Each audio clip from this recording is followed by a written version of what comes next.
করি সকলেই ভালো আছেন। আমরা যারা 2025 সালের ট্রেনি রিক্রুট কনস্টেবল পুলিশে অ্যাপ্লাই করেছি তাদের মাঠ কিছুদিনের মধ্যে শুরু হয়ে যাবে। কিন্তু আমরা অনেকেই জানি না যে আমাদের মাঠে কী করানো হয় এবং আমাদের মাঠ কীভাবে হয়। তো আজকের এই ভিডিওতে আমি আপনাদের দেখাবো আমাদের এই 25 সালের মাঠে কী করানো হবে এবং আমরা কীভাবে সেগুলোতে উত্তীর্ণ হব। তো ভিডিওটি সাথেই থাকুন। শারীরিক মাপ ও কাগজপত্র যাচাইকরণ প্রথম দিন। এই ধাপে অংশগ্রহণের জন্য মনোনীত প্রার্থীকে admit card for physical endurance টেস্টের 2 কপি, নিয়োগ বিজ্ঞপ্তিতে উল্লেখিত সকল ডকুমেন্টস সহ উপযুক্ত ড্রেসে নির্ধারিত দিনে যথাসময়ে নির্দেশিত স্থানে উপস্থিত থাকতে হবে। ভেন্যুতে প্রবেশের পরই একটি নির্ধারিত স্কেল দিয়ে প্রার্থীর উচ্চতার সঠিকতা যাচাই করা হবে। এক্ষেত্রে যোগ্য প্রার্থীদের লাইন করে মূল ভেন্যুতে নিয়ে যাওয়া হবে।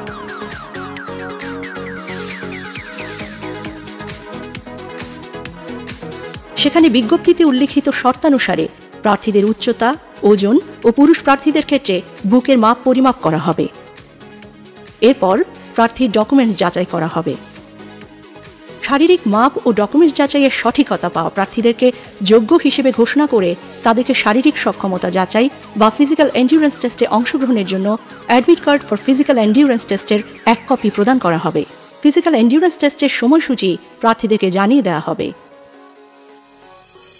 শারীরিক সক্ষমতা যাচাই পরীক্ষা দ্বিতীয় দিন। শারীরিক সক্ষমতা যাচাই পরীক্ষার জন্য আগত প্রার্থীদের admit card for physical endurance test ও রেজিস্টারে সংরক্ষিত তথ্যাবলী পুনরায় চেক করে ভেন্যুতে প্রবেশ করানো হবে। এক্ষেত্রেও যথাযথ অ্যাডমিট কার্ড ছাড়া কোনো প্রার্থী মাঠে পরীক্ষায় অংশগ্রহণ করতে পারবেন না। আগত প্রার্থীদের শারীরিক সক্ষমতা যাচাই পরীক্ষার ইভেন্ট শুরুর পূর্বে প্রত্যেক প্রার্থী ইভেন্টে অংশগ্রহণের জন্য শারীরিক ও মানসিকভাবে সুস্থ আছেন মর্মে উল্লেখ করে ইন্ডেমনিটির ঘোষণাপত্র নিয়োগ কমিটির নিকট দাখিল করতে হবে। প্রার্থী ইভেন্টে অংশগ্রহণের পূর্বেই এই ঘোষণাপত্র প্রদান করা বাধ্যতামূলক। শারীরিক সক্ষমতা যাচাই পরীক্ষা মোট 7টি ইভেন্টের মাধ্যমে অনুষ্ঠিত হবে। একজন প্রার্থীকে শারীরিক সক্ষমতা যাচাই পরীক্ষায় উত্তীর্ণ হতে হলে প্রতিটি ইভেন্টেই তাকে কৃতকার্য হতে হবে। যে কোনো ইভেন্টে অকৃতকার্য হলে প্রার্থী অযোগ্য ঘোষিত হবে। প্রথম ইভেন্ট দৌড়। এই ইভেন্টে পুরুষ প্রার্থীদের 200 মিটার দূরত্ব 28 সেকেন্ডে এবং নারী প্রার্থীদের 200 মিটার দূরত্ব 34 সেকেন্ডে অতিক্রম করতে হবে। দৌড় শুরু যদি চুনের দাগ স্পর্শ করেন কিংবা হুইসল ব্যতীত দৌড় আরম্ভ করলে সরাসরি ডিসকোয়ালিফাইড হবেন। এই ইভেন্টে উত্তীর্ণ প্রার্থীরাই পরবর্তী ইভেন্টে অংশগ্রহণ করার সুযোগ পাবেন। দ্বিতীয় ইভেন্ট পুশ আপ। এই ইভেন্টে পুরুষ প্রার্থীদের 35 সেকেন্ডে 15টি পুশ আপ ও নারী প্রার্থীদের 30 সেকেন্ডে 10টি পুশ আপ দিতে হবে। ইভেন্ট শুরুর আগেই প্রার্থীদেরকে পুশ আপ ইভেন্টের নিয়মকানুনের বিষয়ে ব্রিফিং করা হবে। পুশ আপে বডি, হেড, ব্যাক পার্ট এবং হিপ একই লেভেলে অর্থাৎ স্ট্রেট থাকতে হবে। হিপ ডাউন থাকবে, হাঁটু সোজা থাকবে এবং কোনো অবস্থাতেই মাটিতে স্পর্শ করবে না। আপ অবস্থায় এলবো স্ট্রেট এবং ডাউন অবস্থায় এলবো বেন্ড থাকবে। আপ থেকে ডাউনে গিয়ে আবার আপে আসলে একটি পুশ আপ কাউন্ট করা হবে। বাঁশি দিলে প্রত্যেক প্রার্থীকে পুশ আপ শুরু করতে হবে। কোনো প্রার্থী উল্লিখিত নিয়মের ব্যত্যয় করলে ডিসকোয়ালিফাইড হবেন। এছাড়াও এরপর নির্ধারিত সময়ের মধ্যে পুশ আপ সম্পন্ন করতে না পারলে প্রার্থী ডিসকোয়ালিফাইড হবেন।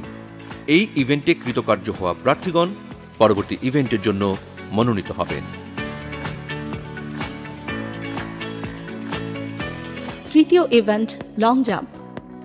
এই ইভেন্টে পুরুষ প্রার্থীদের কমপক্ষে 10 ফিট এবং নারী প্রার্থীদের কমপক্ষে 6 ফিট দূরত্ব জাম্প করে যেতে হবে।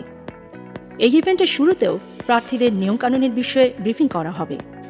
প্রার্থীদেরকে অবশ্যই চুনের দাগের পেছন থেকে জাম্প করতে হবে। জাম্প করার সময় চুনের দাগ স্পর্শ করলে কিংবা অতিক্রম করলে প্রার্থী ডিসকোয়ালিফাইড হবেন। নারী প্রার্থীদের ক্ষেত্রে 6 ফিট এবং পুরুষ প্রার্থীদের ক্ষেত্রে 10 ফিট দূরত্বে মার্কিং ফিতা দেওয়া হবে। নির্দেশনা মেনে প্রার্থীদেরকে জাম্প করতে হবে। প্রার্থীকে অবশ্যই জাম্প করে ওই মার্কিং ফিতা অতিক্রম করতে হবে।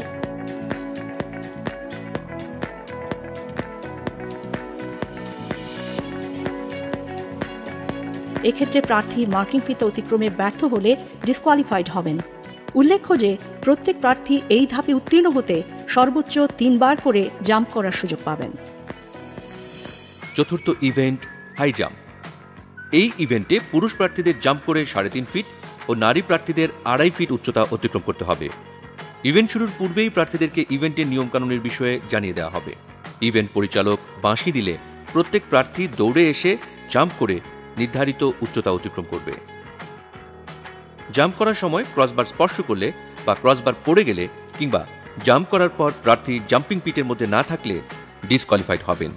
উল্লেখ্য যে প্রত্যেক প্রার্থী এই ধাপে উত্তীর্ণ হতে সর্বোচ্চ 3 বার করে জাম্প করার সুযোগ পাবেন। এই ধাপে উত্তীর্ণ প্রার্থীরাই কেবলমাত্র পরবর্তী দিনের শারীরিক সক্ষমতা যাচাই পরীক্ষায় অংশগ্রহণ করতে পারবেন। হাই জাম্প ইভেন্টের মাধ্যমেই শারীরিক সক্ষমতা যাচাই পরীক্ষার দ্বিতীয় দিনের কার্যক্রম শেষ হবে। শারীরিক সক্ষমতা যাচাই পরীক্ষা তৃতীয় দিন। শারীরিক সক্ষমতা যাচাই পরীক্ষার তৃতীয় দিনে নির্দেশনা অনুযায়ী প্রার্থীদের যথাসময়ে নির্ধারিত স্থানে উপযুক্ত পোশাকে উপস্থিত থাকতে হবে। তৃতীয় দিনের শুরুতেও প্রার্থীদের ব্রিফিং করে ওই দিনের কার্যক্রমের বিষয়ে অবহিত করা হবে। ব্রিফ শেষে প্রার্থীদের পুনরায় ইভেন্ট স্থলে নিয়ে যাওয়া হবে। পঞ্চম ইভেন্ট দৌড়।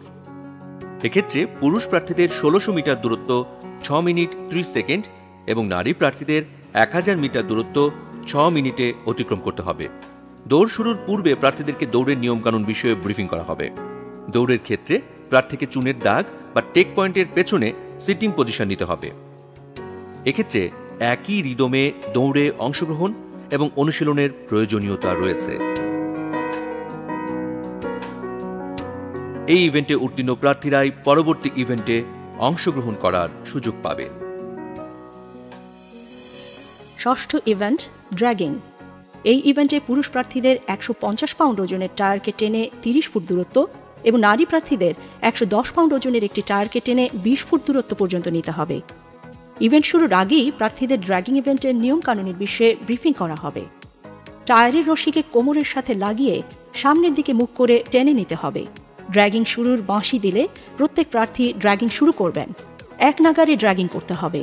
এক্ষেত্রে যদি কোনো প্রার্থী বসে পড়েন কিংবা থেমে যান কিংবা নিজের ট্র্যাকের বাইরে টায়ার নিয়ে যান তাহলে প্রার্থী ডিসকোয়ালিফাইড হবেন।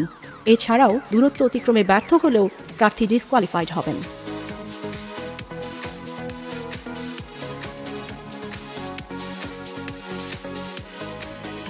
সপ্তম ইভেন্ট রোপ ক্লাইম্বিং। এই ইভেন্টে পুরুষ প্রার্থীদের কমপক্ষে 12 ফিট এবং নারী প্রার্থীদের কমপক্ষে 8 ফিট রোপ ক্লাইম্বিং করতে হবে। ইভেন্ট শুরুর পূর্বে প্রার্থীদের রোপ ক্লাইম্বিংয়ের নিয়ম নীতি জানিয়ে দেওয়া হবে।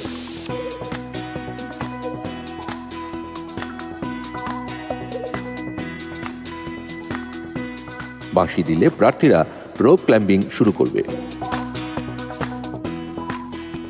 প্রার্থী নির্ধারিত উচ্চতায় উঠতে ব্যর্থ হলে প্রার্থী ডিসকোয়ালিফাইড হবেন। এই ইভেন্টে উত্তীর্ণ প্রার্থীরা ফিজিক্যাল এন্ডুরেন্স টেস্টে চূড়ান্তভাবে নির্বাচিত বলে ঘোষিত হবে। অতঃপর তাদেরকে সারিবদ্ধভাবে নারী ও পুরুষ আলাদা আলাদাভাবে দাঁড় করানো হবে। তাদের তথ্যাদি পূরণের জন্য ফর্ম সরবরাহ করা হবে।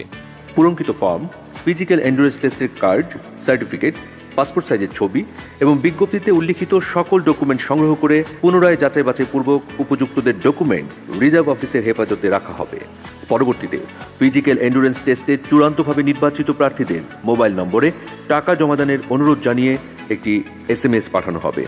এই SMS প্রাপ্তির পর প্রার্থী নির্দেশনা মেনে প্রিপেড টেলিটক মোবাইল সিম ব্যবহার করে লিখিত পরীক্ষার ফি বাবদ 120 টাকা জমা প্রদান করবেন। টাকা পাঠানোর পর প্রার্থীকে ইউজার আইডি ও পাসওয়ার্ড সম্বলিত একটি কনফার্মেশন মেসেজ প্রদান করা হবে। ওই ইউজার আইডি ও পাসওয়ার্ড ব্যবহার করে অনলাইনে প্রার্থীকে লিখিত পরীক্ষার প্রবেশপত্র ডাউনলোড করতে হবে। পরবর্তী সময়ে উত্তীর্ণ প্রার্থীকে বাংলা, ইংরেজি, সাধারণ গণিত ও সাধারণ বিজ্ঞানের ওপর 45 নম্বরের লিখিত পরীক্ষায় অংশগ্রহণ করতে হবে। লিখিত পরীক্ষায় উত্তীর্ণদের 15 নম্বরের মনস্তাত্ত্বিক ও মৌখিক পরীক্ষায় অংশগ্রহণ করতে হবে। এরপর লিখিত পরীক্ষা, মনস্তাত্ত্বিক ও মৌখিক পরীক্ষার নম্বরের উপর ভিত্তি করে বিজ্ঞপ্তিতে উল্লিখিত কোটা অনুসরণ করে জেলাওয়ারি মেধাক্রম তৈরি করে প্রাথমিকভাবে প্রার্থীদের নির্বাচন করা হবে। প্রাথমিকভাবে নির্বাচিত প্রার্থীদের স্বাস্থ্য পরীক্ষা ও পুলিশ ভেরিফিকেশন সম্পন্ন করে চূড়ান্তভাবে প্রশিক্ষণে অন্তর্ভুক্ত করা হবে। এভাবেই একজন উপযুক্ত প্রার্থী বাংলাদেশ পুলিশের কনস্টেবল পদে নিয়োগ পাবেন।